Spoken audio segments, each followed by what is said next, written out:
Welcome into the Blurred Wire. It feels like it's been a minute since I've been able to review anything. Um, we're entering that summer movie season, so hopefully there will be a lot of things coming out. But also, typically I review MCU stuff, and Marvel's been a little light this year. I mean, only thing we have, Brand New Day is coming, and then we have Doomsday. But there hasn't been anything aside from Daredevil Born Again and the Punisher special really on Disney Plus to review.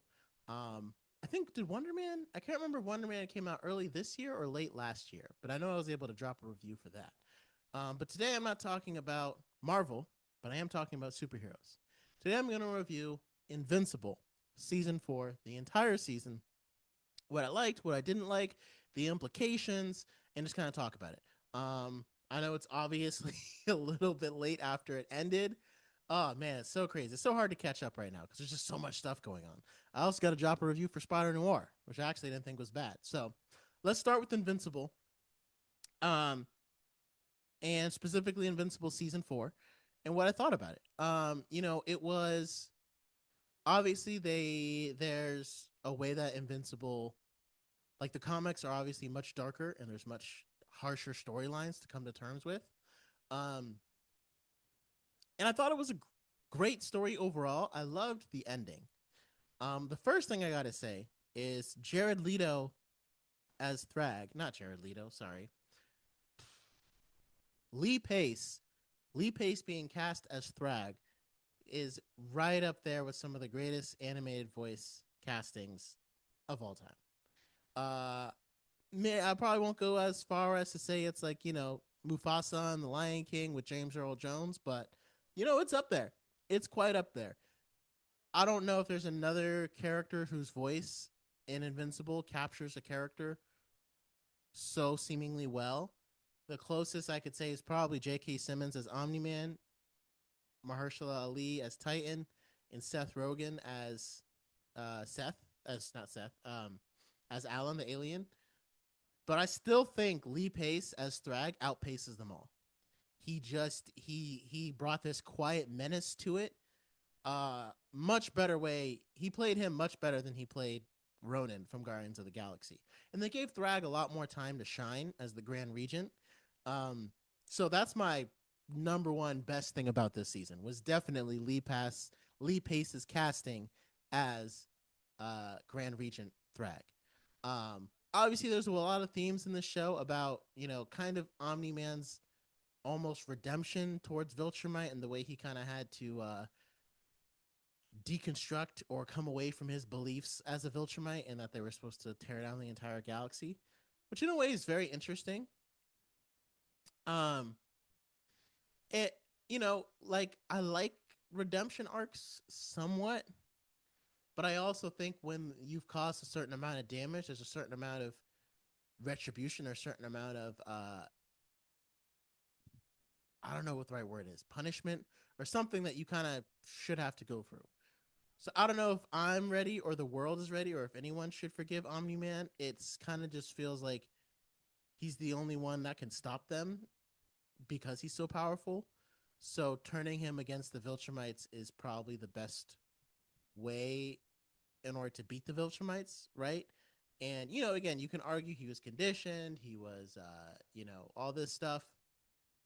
At some point, you gotta take responsibility for your actions. So I do like how characters like, um, I don't know why I'm forgetting her name, but like Invincible's mom and the character that Walter Goggins plays, the head of the security force, I guess.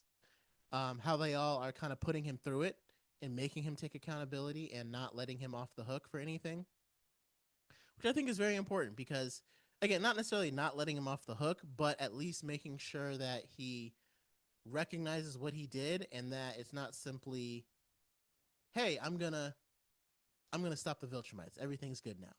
Like it's gonna take time and it's gonna take a lot more work. And so I think that's the thing. I think Nolan knows he has to put in work, and I think I'm glad that the series has let us know that whether or not this is a redemption arc, it's more of a necessity arc. And that Nolan will have to put in the work. And some could argue that maybe he still needs to go to jail even after the Viltrumites are defeated.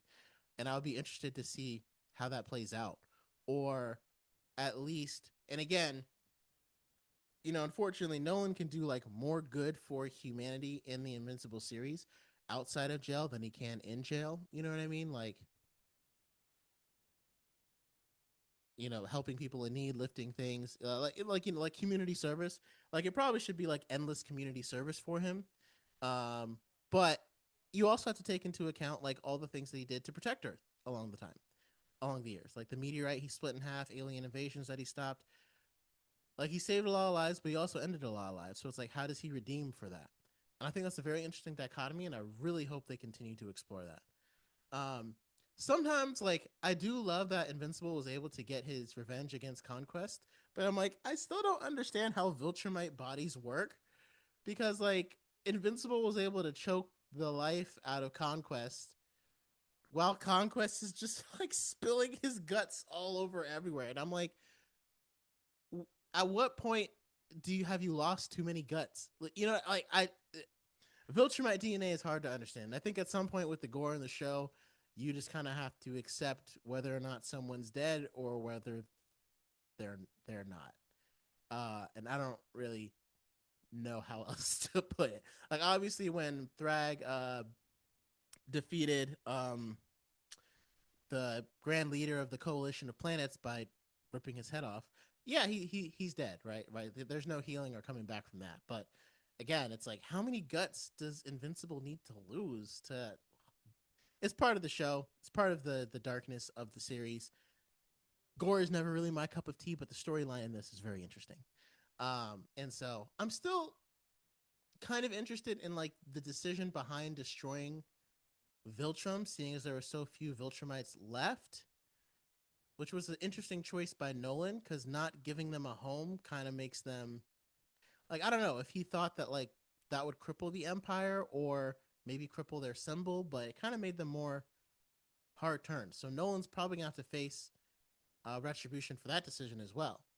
Um, and I am curious to know why Thragg decided to leave Invincible alive after seemingly killing Nolan. Um, and obviously he could have finished the job with Nolan, but he chose not to. And so, also watching Thragg fight is just awesome. Again, probably one of my favorite animated villains of all time, just because of the casting and just because of the intensity with which he operates with. Like, he goes up there with, I don't know. I should really make a list of my favorite animated villains of all time. That would be a cool thing to go over with somebody else. Let me know if you want to see me do that with somebody else, and we'll do like our top 5 animated villains of all time. That just hit me. But anyway, so obviously the best part of this season is how they ended it, with Thragg informing Invincible that the Viltrumites are going to live among the humans, multiply among the humans, have children, and raise them with Viltrumite heritage, which is obviously going to be. I'm curious to see where season 5 takes that, because if the Viltrumites are content to live quietly, Earth is going to be safe for a while.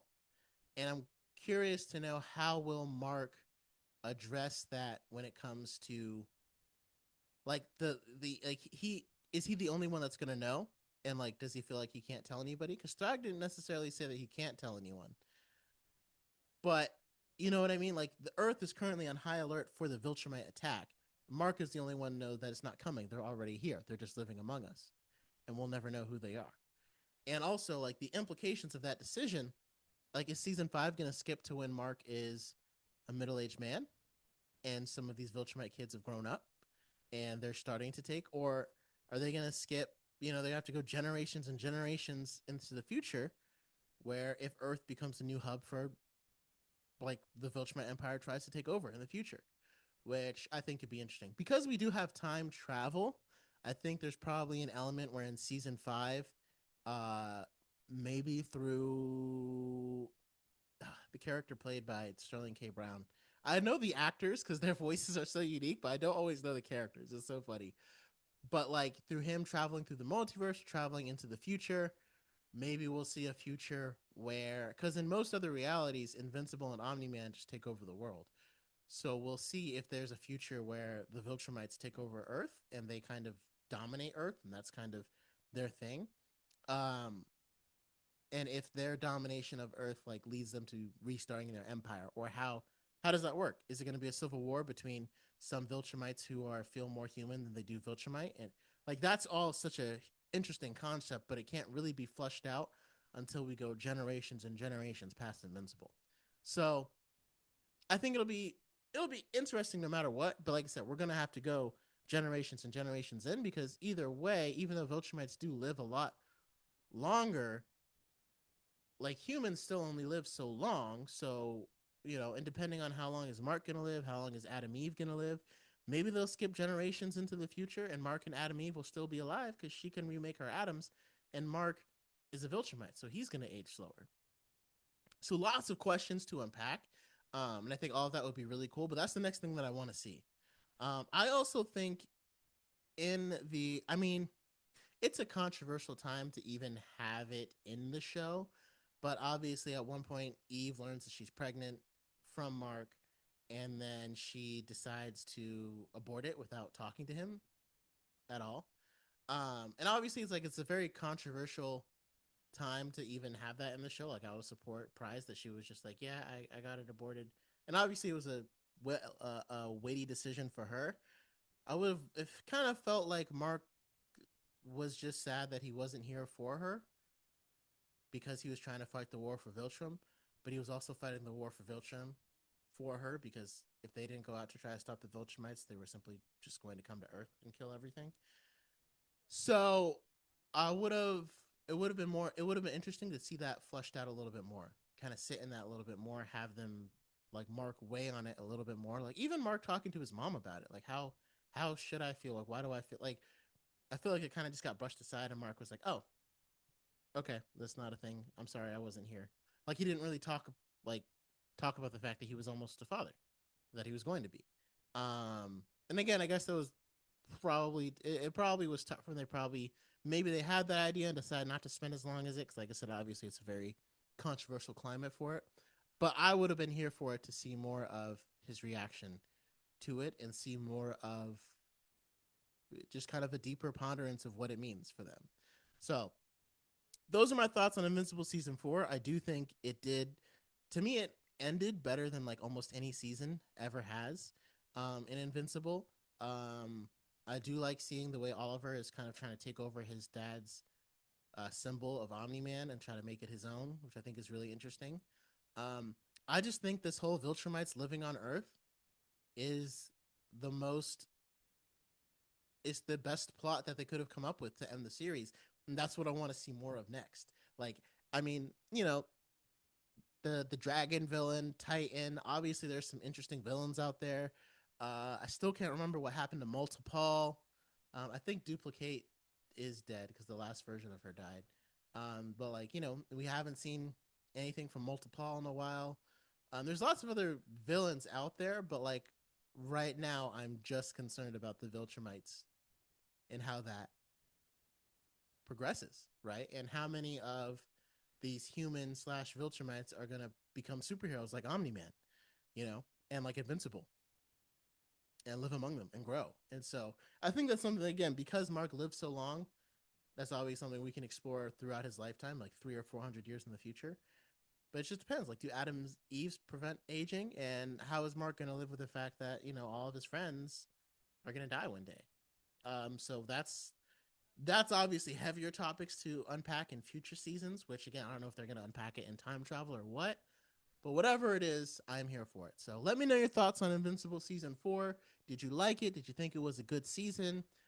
Is there more that you wanted to see? Or was there more that you wanted to unpack? And yeah, just give me your general thoughts, and then let me know if you want to see me do my top 5 animated villains of all time, and I'll see if I got another person who might want to join me on that. We'll have to go over like rules if like they appear in live action and then are introduced again in animation, like Darth Maul. Does that count, or am I only factoring in the live action adaptation of them? Obviously, there's a lot of factors that we got to play in. But let me know your thoughts on it. And thank you again for joining me on The Blurred Wire. Thank you so much for watching The Blurred Wire. I hope you enjoyed the last video. Make sure you check out some of these other ones that you might also end up enjoying. Make sure you drop a like, comment, and subscribe so we can keep the conversation going. and tune in for next time on The Blurred Wire. Thanks again.